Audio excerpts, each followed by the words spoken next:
Welcome to today's Technical Explainer. We're diving straight into the physiological management and summer pruning of rejuvenated almond orchards.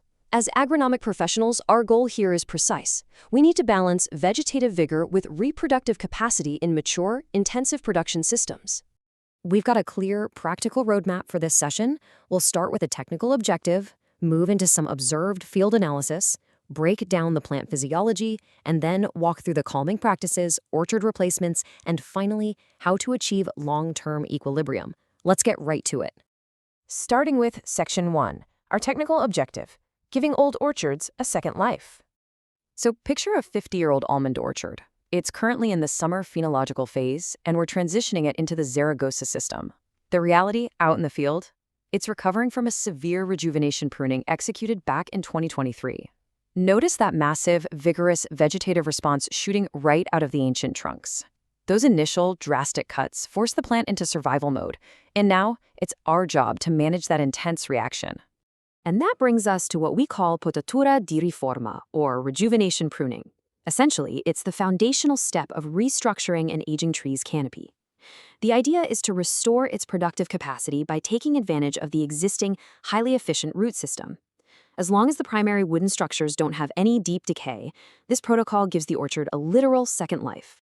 Let's move on to Section 2 and look at the field analysis, specifically focusing on managing all that vigor.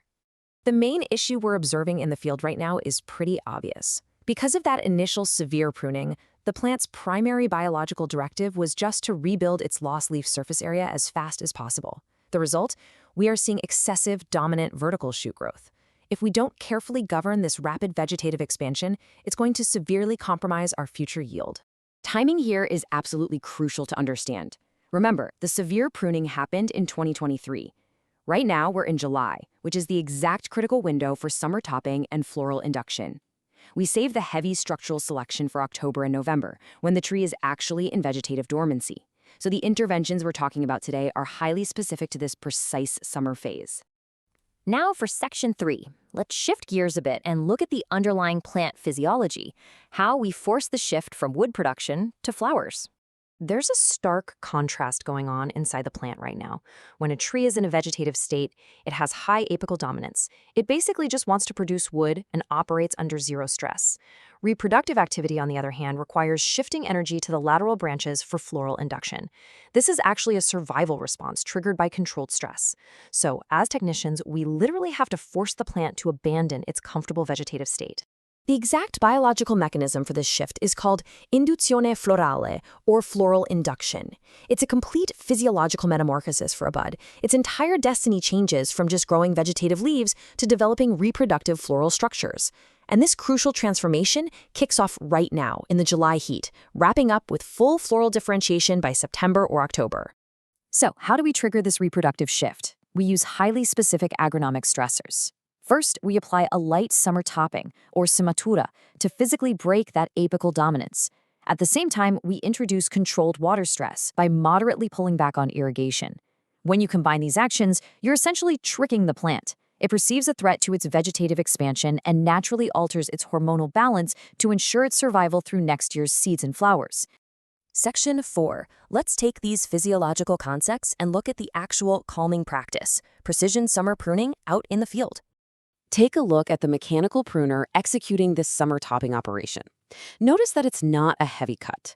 Technically speaking, it's more like a breath or a gentle caress across the canopy.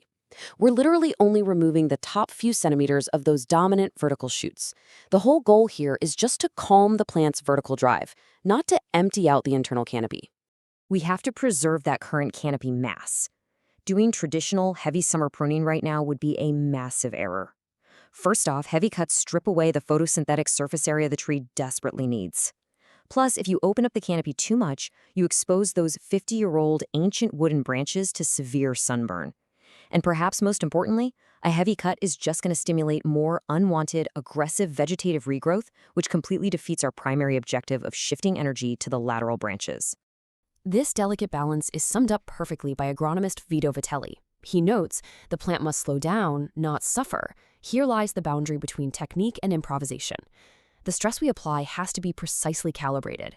If we push it too hard or for too long, we end up compromising photosynthesis, leaf retention, and the overall quality of our future buds. Moving to Section 5, let's briefly touch on orchard replacements and targeted densification. A truly comprehensive rejuvenation strategy means assessing the entire orchard grid to maximize our efficiency per hectare.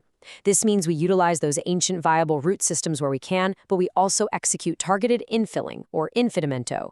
Basically, we're planting young trees in any empty spaces. It lets us build a new canopy structure while simultaneously densifying the grid to guarantee maximum future yield. And finally, Section 6. Let's wrap up with our conclusion on long-term equilibrium and stability. The actionable steps for you in the field are straightforward. Step 1. Execute a calming summer topping to break that apical dominance. Step 2. Use this canopy management to directly support a strategia de difesa integrata. By carefully managing the vigor, we maintain proper canopy aeration. That controls internal humidity and is an essential preventative measure against phytosanitary issues. And Step 3. Leave the heavy structural selection for the autumn when the plant is completely dormant. So, ask yourself, how will mastering this delicate balance of controlled stress redefine the long-term productive stability of your aging orchards? When we truly understand the physiological triggers of light management and vegetative equilibrium, we have the technical capability to grant a highly productive, stable second life to mature, intensive systems.